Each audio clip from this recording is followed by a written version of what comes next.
یسوع مسیح جب صلیب پر تھے 9 بجے سے لے کر 3 بجے تک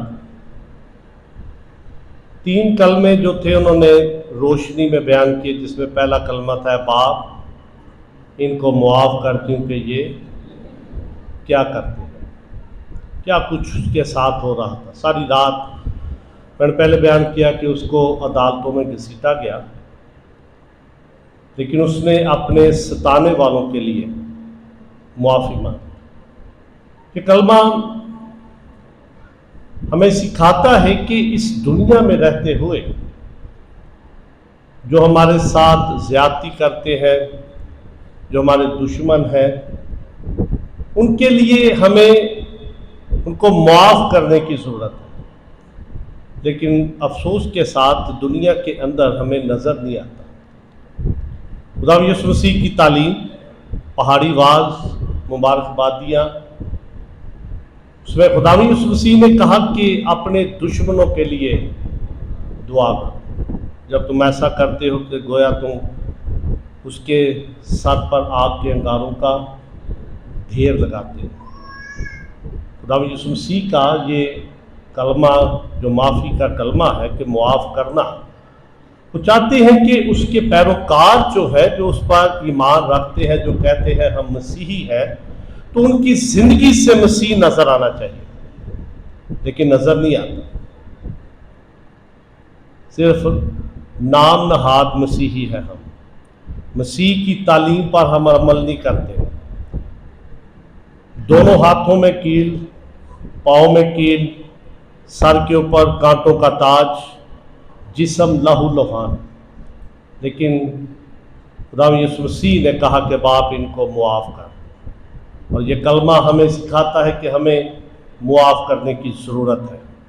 دوسرے نمبر پر ہے نجات کا کلمہ، آج ہی تو میرے ساتھ فردوس میں ہوگا۔ 2 ڈاکو خدا یسوع مسیح کے ارد گرد مصلوب کیے گئے، وہ دونوں لام تان کرتے ہیں تو معجزے دکھاتا ہے، میں نے تیرے بارے میں سنا ہے کہ تو لنگڑوں کو ٹھیک کرتا ہے، اندھے دیکھتے ہیں، سب کچھ کرتا ہے، لیکن اب تجھے کیا ہو گیا؟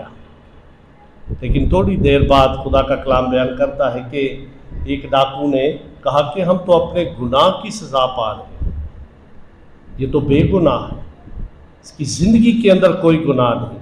اب گناہ وہی معاف کر سکتا ہے جس کی زندگی کے اندر گناہ نہیں ہے۔ اب خداوند یسوع مسیح چونکہ کسی انسان کی خواہش سے پیدا نہیں ہوئے، بلکہ خدا کی خواہش سے، وہ کنواری سے پیدا ہوئے۔ پوری دنیا کے اندر جتنے نبی خدا نے بھیجے تھے، عبرانیوں خط بڑے واضح طور پر بیان کرتا ہے خدا نے عیسیٰ طرح بطرح نبیوں کی معرفت کلام کیا، لیکن اخیر زمانے میں اس نے اپنے بیٹے کی معرفت کلام کیا۔ اس کی زندگی کے اندر کوئی گناہ نہیں تھا۔ اب گناہ وہی معاف کر سکتا ہے، نجات وہی دے سکتا ہے جس کی زندگی کے اندر کوئی گناہ نہیں۔ اور خدا یسوع مسیح جب عدالت میں کھڑے تھے تو اس نے کہا تم میں سے کون مجھ پہ گناہ ثابت کر سکتا ہے؟ وہ بے گناہ تھا، اسی لیے اس نے ڈاکو سے کہا۔ لیکن نجات اس وقت ملتی ہے گناہوں سے جب انسان اقرار کرتا ہے۔ جب تک آپ اقرار نہیں کریں گے آپ کو نجات نہیں مل سکتی۔ خدا یسوع مسیح کا صلیب پر خون بہانا، صلیب پر چڑھ کر اپنی جان دینا، وہ سارا بیکار ہے جب تک آپ اپنے گناہوں کا اقرار نہیں کرتے۔ اور صلیب پر خدا یسوع مسیح نے یہی بات اس ڈاکو کو کہی جب اس نے اقرار کیا کہ میں مانتا ہوں کہ ہم اپنے گناہ کی سزا بھگت رہے ہیں۔ جو ہے کہ آج ہی تو میرے ساتھ فردوس میں ہوگا۔ جب ہم آج اپنے گناہوں کا اقرار کر لیتے ہیں تو ہم پھر اس کے ساتھ فردوس میں جائیں گے۔ جب آخری فصح خدا یسوع مسیح نے کہا تمہارا دل نہ گھبرائے، تم خدا پر ایمان رکھتے ہو، مجھ پر بھی ایمان رکھو۔ میرے باپ کے گھر میں بہت سے مکان ہیں، اگر نہ ہوتے تو میں تم سے کہہ دیتا، میں جاتا ہوں اور جا کر تمہارے لیے جگہ تیار کرتا ہوں، پھر تمہیں اپنے ساتھ آ کر لے جاؤں گا۔ اگر آپ پھر دوست میں جانا چاہتے ہیں تو اقرار کرنے کی ضرورت ہے، جس طرح ڈاکو نے اقرار کیا۔ تیسرے نمبر پر جو کلمہ خداوند یسوع مسیح نے بیان کیا وہ تھا محبت کا کلمہ، اور وہ محبت کس کے ساتھ تھی؟ ماں باپ کے ساتھ۔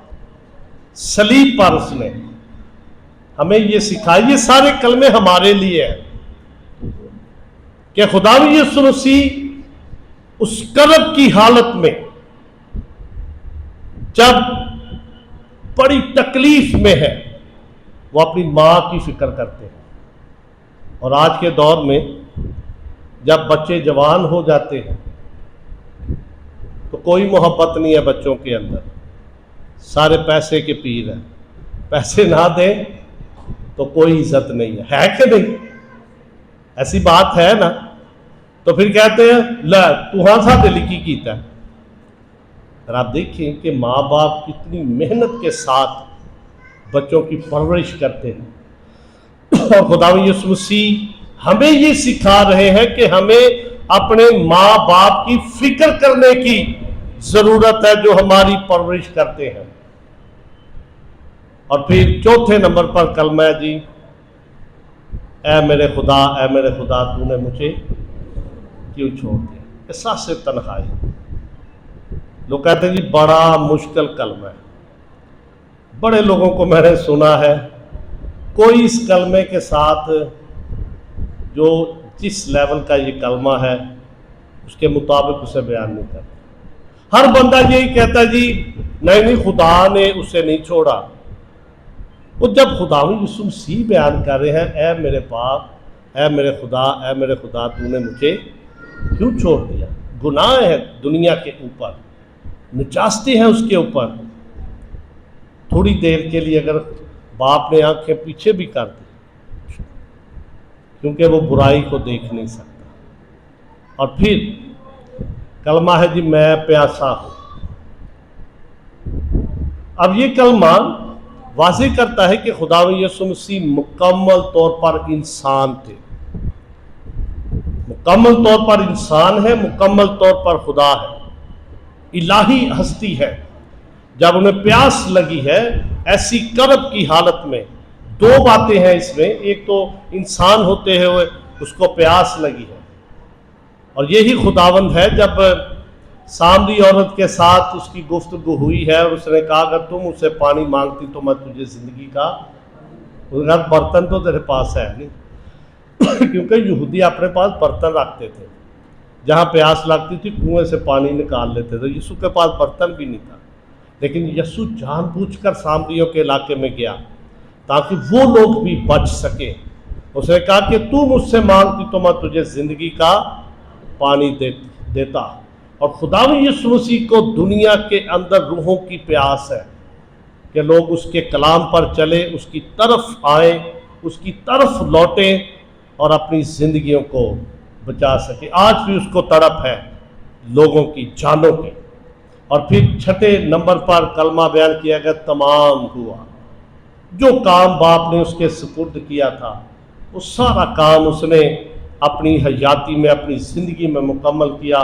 اس پہاڑ پر گیا، اپنی جان کا نذرانہ دیا اور پھر کہا کہ تمام ہوا۔ جیسے ہی یہ کلمہ اس نے بیان کیا، لکھا ہے کہ ہیکل کا پردہ اوپر سے لے کر نیچے تک دو حصے، تمام کیوں ہوا؟ وہ رفاقت جو باغ عدن سے ٹوٹ چکی تھی، ٹھنڈے وقت میں خدا آدم سے ملاقات کرنے کے لیے آتا تھا، ایک رفاقت تھی خدا کے ساتھ، اور جب انہوں نے اس پھل کو کھایا باغ عدن کے اندر تو پھر خدا اور انسان کے درمیان دوری آ گئی۔ پھر ایک درمیانی کو آنا پڑا، سردار کاہن آتا تھا جو پاک ترین مقام میں جا کر لوگوں کی قربانیاں پیش کرتا تھا۔ لوگ خدا کے ساتھ ڈائریکٹ مل نہیں سکتے تھے، لیکن خداوند یسوع مسیح نے جب یہ کہا کہ تمام ہوا، ہیکل کا پردہ پھٹ گیا، انسان اور خدا کا ملاپ خداوند یسوع مسیح نے کروا دیا۔ اب ہم خود خدا سے جب چاہیں مل سکتے ہیں، کیونکہ انہیں نجات کا سارا کام مکمل کیا۔ اور پھر آخر پر اس نے یہ کلمہ بیان کیا، اے باپ میں اپنی روح تیرے ہاتھوں میں سونپتا ہوں، اور اپنی جان دے دی۔ اور یہ دعا تھی یہودیوں کی کہ جب وہ سوتے تھے، سونے سے پہلے یہ دعا کرتے تھے کہ اے باپ میں اپنی روح تیرے ہاتھوں میں سونپتا ہوں۔ یہی وجہ ہے کہ انہوں نے جب اس دعا کو سنا تو انہوں نے کہا کہ اس نے اپنی زندگی میں یہ کہا تھا کہ تم اس ہیکل کو ڈھا دو تو میں اسے 3 دن میں اٹھا کھڑا کروں گا۔ پہرے لگائے گئے، فوجیں بٹھائی گئیں۔ جب خداوند یسوع مسیح کو مارا گیا، آج کا دن عید فصح کا دن، آج کا دن یوم کفارہ کا دن، جس میں خداوند یسوع مسیح نے اپنی جان کا نذرانہ دے کر ہمیں سارے گناہوں سے رہائی دی۔ آج کا دن دکھ کا دن نہیں ہے، آج کا دن پریشانی کا دن نہیں ہے، اس کا نام رکھا گیا ہے گڈ فرائیڈے۔ اور اس میں ہمیں ماتم کرنے کی ضرورت نہیں ہے۔ اکثر لوگ کالے کپڑے پہنتے ہیں، بڑا شوق ہے لوگوں کو ماتم کرنے کا، دوسرے مذہب کی طرف دیکھ کر۔ اگر خداوند یسوع مسیح کہتے تو ضرور ہم روتے چلاتے، لیکن اس نے کہا کہ مجھ پر کیوں روتی ہو، اپنی اولاد پر رحم کرو۔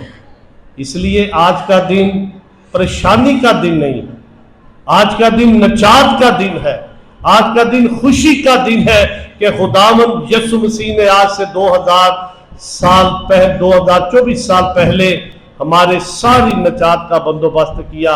اب ہم موت سے نکل کر زندگی میں داخل ہو گئے۔ جو گناہ میرے تھے اس نے اپنے اوپر لے لی، جو سزا میں نے بھگتنی تھی اس نے میری خاطر اس سزا کو برداشت کیا۔ اس لیے ہمیں خوشی کرنے کی ضرورت ہے، شادمان ہونے کی ضرورت ہے، کیونکہ اس نے میری خاطر اپنی جان کا نذرانہ پیش کیا۔ خدا ہمیں اس کلام کے وسیلہ سے برکت دے۔ ہم دعا کریں گے۔ لیاس جان